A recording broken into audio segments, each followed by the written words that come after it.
حضور خوابوں کی تعبیر آپ کس بنیاد پہ کرتے ہیں؟ بلال بھائی، سب سے پہلے اگر ہم خوابوں کی تعبیر کی بات کریں تو ہم قرآن پاک سے حضرت یوسف علیہ السلام کی بات کرتے ہیں کہ جب ان کے پاس دو لوگ آئے، ایک نے خواب دیکھا تھا، ایک نے خواب نہیں دیکھا تھا، ٹھیک، تعبیر دونوں کی گئی اور تعبیر وہ صحیح واقعہ ہو گئی۔ اب جو بندہ خواب کی تعبیر کرے گا، جس بھی بندے سے آپ تعبیر کروائیں گے، جو اس نے کر دی وہ ہو جائے گی۔ ایک بات تو یہ اس لیے رسول پاک صلی اللہ علیہ وسلم نے کہا ہے کہ عالم سے پوچھو یا مخلص سے پوچھو۔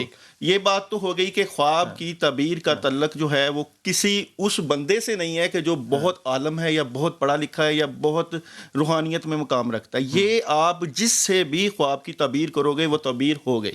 اب دوسری بات یہ ہے کہ خواب جو لوگ دیکھتے ہیں ان کو چاہیے کہ بتائیں کن کو کہ جس سے ان کی تعبیر ٹھیک ہو۔ اب جو بنیاد کیا ہوتی ہے بتائیں؟ اس کی بات میں دیکھیں، داؤد بھائی نے جو بات کی نا خواب کی تعبیر، دیکھیں حاسد کو جو کہا گیا نا، حاسد کو نہ بتائیں، اصل میں وہ خواب کی تعبیر نہیں کر سکتا۔ حاسد آدمی آپ کو اپنے لفظوں سے پریشان کرے گا۔ خواب کی تعبیر وہی ہوگی جو اللہ نے آپ کو خواب دکھایا، یہ حقیقت ہے۔ جو بنیاد ہوتی اس کی وجہ دیکھیں داؤد بھائی، پتہ کیا تعبیر کیا ہوتی ہے؟ تعبیر یہی ہے، آپ دیکھیں تعبیر جس وقت کرنی ہے وہ عالم، خواب کی 3 قسمیں ہیں۔ نہیں، میں قسموں کی نہیں بات کر رہا، میں تو بڑی میری سوال کا جواب دیجیے نا، ادھر ادھر نہ مجھے لے کر جائیں۔ اسی کی وضاحت کر رہا ہوں۔ حاسد کسی کے ماتھے پہ لکھا ہوتا ہے؟ حاسد سمجھ آتا ہے، حاسد آپ کو سمجھ آ جاتا ہے؟ حاسد بسا اوقات اپنی علامات اور حرکتوں سے سمجھ آ جاتا ہے، حرکتوں سے سمجھ آ جاتا ہے۔ حاسد ماتھے پہ لکھا ہو نہیں، یہ اندرونی معاملہ ہے۔ آپ نے جب تعبیر بتانی ہے تو تعبیر کیا ہے؟ تعبیر کا میں تو پوچھ رہا ہوں۔ یہی میں کہہ رہا ہوں، حاسد جس وقت یہ بول لے نہیں، یہ ان کی جو کمزوری ہے وہ چیزیں میں بتا رہا ہوں۔ اپنے وقت پہ بول لیے نا، اب ان کو بھی تو موقع دینا تھوڑا سا۔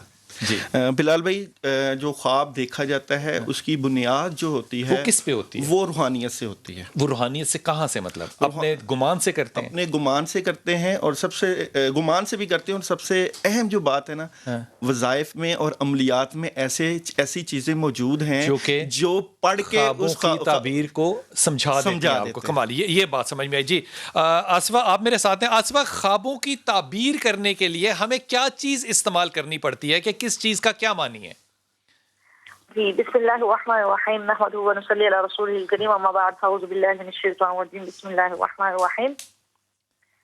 سب سے پہلے تو بلال بھائی، خوابوں کی تعبیر جاننے کے لیے ہمیں یہ کچھ ہے امام اور احادیث کے جو اچھی طرح جنہوں نے بیان کیا ہے 6 نام، ان کو جاننا بہت ضروری ہوتا ہے۔ اور خواب ہے کیا چیز کہ جاننا چاہیے کہ تعبیر خواب ایک متہم بالشان علم ہے جس سے آئندہ کے حالات منکشف ہوتے ہیں۔ چنانچہ سیدنا حضور صلی اللہ علیہ وسلم علیہ السلام نے فرمایا، لم ينطق من نبوۃ من البشرات قالوا وما البشرات قالوا هي الصالحة۔ اب وہ بات جو آپ نے پوچھی ہے کہ بشارتوں کے سوا نبوت کی کوئی چیز باقی نہیں رہی، یہ بات درست ہے۔ صحابہ نے دریافت کیا کہ بشارتوں سے کیا مراد ہے، تو آپ صلی اللہ علیہ وسلم فرمایا سچا خواب۔ اس حدیث سے ثابت ہوا کہ اب خواب کے سوا اہل ایمان کے پاس کوئی چیز باقی نہیں رہی۔ لیکن آصفہ، ہر خواب بشارت تو نہیں ہو سکتا؟ میں بتا رہی ہوں اس سے یہ ہم ہر خواب بشارت نہیں ہو سکتا، لیکن جس کو خواب آیا ہے، پہلے خواب جس کو سنایا ہے اور سنانے والا، ان دونوں کا خاص آپس میں تعلق دیکھا جائے گا کہ کیسا تعلق ہے۔ یعنی کہ جس نے خواب سنایا، اس کو خواب آیا، اس کا نام پوچھا جائے گا پہلے۔ اگر تو اس کا نام جو ہے جیسے محمد احمد ہو گیا، جیسے ایسا نام جو اس میں اعظم کے ساتھ مل رہا ہو، تو اس کے جو خواب سنائے گا، جس کو خواب آیا، اس کا نام پوچھیں گے تو اس کے خواب کی تعبیر ہم اچھی نکالیں گے، کیونکہ اس کے نام، اس پر خواب کے اوپر بھی ایک چیز مقدم ہے، خواب دیکھنے والے پر اس کا نام مقدم ہے اور وقت مقدم ہے۔ اب وہ یعنی کہ ایک ہی خواب اگر رات کے پچھلے پہر میں، درمیان یا پہلے پہر میں دیکھا جائے تو وہی خواب کے معنی مختلف ہوں گے؟ نہیں، میں نے یہ نہیں کہا کہ وہی خواب کے معنی مختلف ہوں گے۔ بعض اوقات خواب آتا ہے کہ میرا فلاں عزیز مر گیا یا میری ماں مر گئی، تو معلوم ہوتا ہے کہ ہماری ماں کی زندگی بڑھ گئی۔ اس کا مطلب یہ ہے، اس کا مطلب آپ یہ جو نکالتے ہیں کہ زندگی بڑھ گئی، یہ کہاں سے نکالتے ہیں، کیسے پتا چلتا ہے؟ اور یہ مسلم بخاری ہے، خواب نبوت کا 40واں حصہ ہے۔ سوری، مجھے آپ کی آواز نہیں۔ جی یہ نکالتے ہیں کہ جناب کسی نے مرے ہوئے دیکھا تو اس کی زندگی بڑھ گئی، یہ تجزیہ کیسے، کس بنیاد پہ کرتے ہیں؟ میں تو یہ پوچھ رہا ہوں۔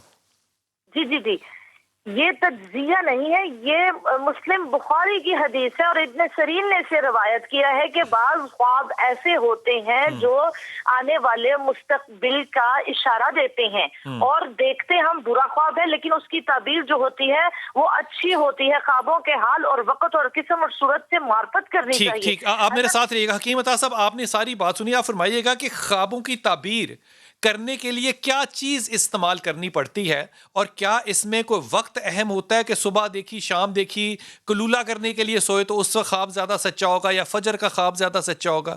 فرمائیے گا۔ جی السلام علیکم۔ سب سے پہلی بات تو یہ ہے کہ یہ خواب کی قسمیں ہیں۔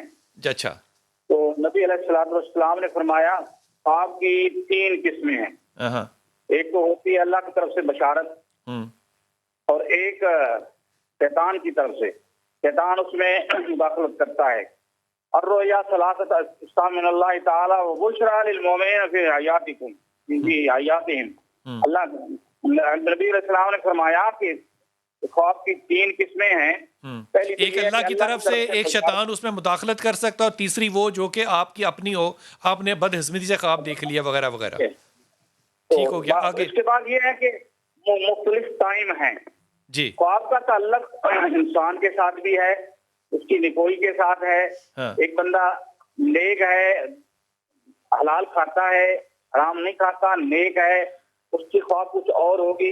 ایک بد ہے، برا ہے، تو برائی پہ ہے تو اس کی خواب کچھ ایک اور ہوگی۔ بد آدمی نیک خواب نہیں دیکھ سکتا تھا صاحب؟ جی خواب تو دیکھتا ہے، خواب تو دیکھتا ہے، اس میں کوئی شک نہیں، خواب آتے ہیں ہر ایک کو، لیکن اس کی تعبیر الگ الگ ہوتی ہے۔ نہیں، میں یہ کہہ رہا ہوں، کیا ایک بد آدمی نیک خواب دیکھ سکتا ہے؟ اس کے لیے بھی بشارت اللہ کی طرف سے ہو سکتی ہے۔ اور کیا ایک بد آدمی نیک خواب دیکھ سکتا ہے تو نیک آدمی بد خواب بھی دیکھ سکتا ہے؟ دیکھ سکتا ہے۔ تو پھر یہ فیصلہ کرنے والا فیصلہ کس بنیاد پہ کرتا ہے کہ خواب کا معنی کیا ہے؟ یہ جو علم خواب جو ہے نا جی، اللہ کی طرف سے خاص عطیہ ہے، عطا کردہ چیز ہے، تو خواب دیکھا جائے گا۔